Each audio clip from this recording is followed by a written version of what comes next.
착각하면 안 되는 게 연습 경기는 연습 경기일 뿐이에요. 연습 경기 10경기 나가는 것보다 뭐 약간 과장해서 말씀을 드리면 정식 경기 한 경기 나가는 게 훨씬 효과적입니다. 왜냐하면 과도한 긴장일 수 있겠지만 그런 긴장 상태에서 뭔가를 이루고 뭔가를 실수하고 그게 기억에 남을 거고요. 또 잘하면 잘한 대로 남을 거고요. 그렇기 때문에 경기에 나간다는 건 우리가 연습 경기를 말하는 게 아니에요. 청백전도 아닙니다. 정식 경기에 나갈 수 있는 경쟁력을 갖추고 있느냐, 이거 굉장히 심각하게 고민해 보셔야 되는 문제라고 저희는 생각하고요.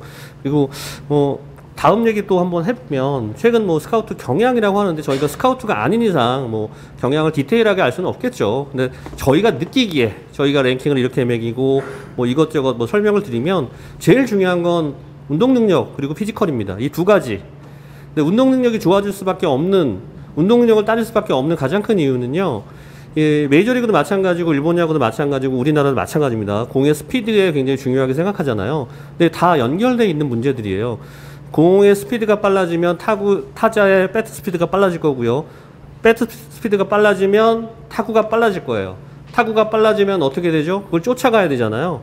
우리가 흔히 해설에서 얘기하는 것처럼 안정적인 플레이라고 할까요? 뭐 어떤 견실한 수비라고 표현하는데, 견실한 수비는 좌우 이동거리가 짧은 걸 얘기하고 있는 거예요. 근데 그렇게 수비 운동력이 떨어진 선수가 우리나라에 굉장히 많아요. 근데 운동 능력이 좋다라는 건 결국 달리기가 기본인 거고요. 전부 다 연결되어 있는 거예요. 결국 구속은 올라갈 거고 타자들의 배트 스피드 빨라질 거고, 그러면 수비수들도 운동 능력이 좋은 선수들이 이 내야 포지션들을 차지할 가능성이 굉장히 높아지는 거예요. 그러면 결국 스카우트들도 운동 능력이 좋은 야수들을 뽑겠죠. 그러니까 메이저리그도 마찬가지로 그렇게 가고 있는 거예요. 김하성 선수가 타격이 저렇게 안 좋은데도 계속 멀티플레이어로 나올 수 있는 가장 큰 이유는 저 정도 운동 능력을 보여주고 있는 유격수가 전 세계적으로 드물어요. 그러니까 운동 능력 자체가 이렇게 중요해지고 있는 거고, 향후에는 내야가 발이 빠르지 않다, 순발력이 좋지 않다, 쉽지 않아질 거예요.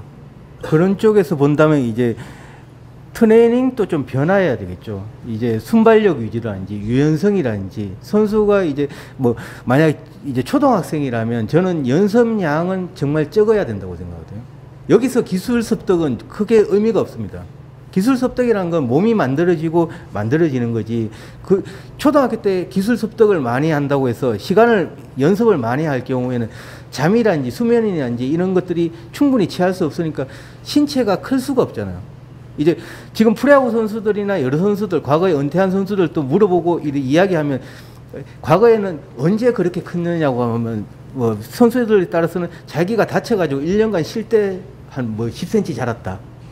왜냐면 매일 연습하니까 한 열몇 시간을 하니까, 과거에는. 그런데 요즘 또 초등학교 중에서는 그렇게 하는 학교들도 있잖아요. 그러면 결국은 중학교, 고등학교 올라가면 피지컬을 많이 따지는데, 이 중요한 순간에 계속 연습량 많은데 다니는 게 과연 맞느냐에 대해서도 좀 고민을 하셔야 되는 거죠. 그리고 초등학교나 중학교 뭐 학부모님 같은 경우는 잘 아시겠지만, 여기서 실력은 그냥 가지고 있는 체력적 체격이 크면은 여기서는 실력입니다. 기술은 크지 않습니다. 중학교 단계까지는 얘가 얼만큼 힘이 있느냐로 승부가 판가름 나거든요. 고등학교 이후부터 기술이 들어가거든요. 그러다 보니까 중학교 때까지는 야구를 잘했는데 막상 이제 고등학교, 대학교 가면 뭐 혹은 프로에 가면 떨어지는 선수 같은 경우는 피지컬로 계속 승부하던 선수거든요.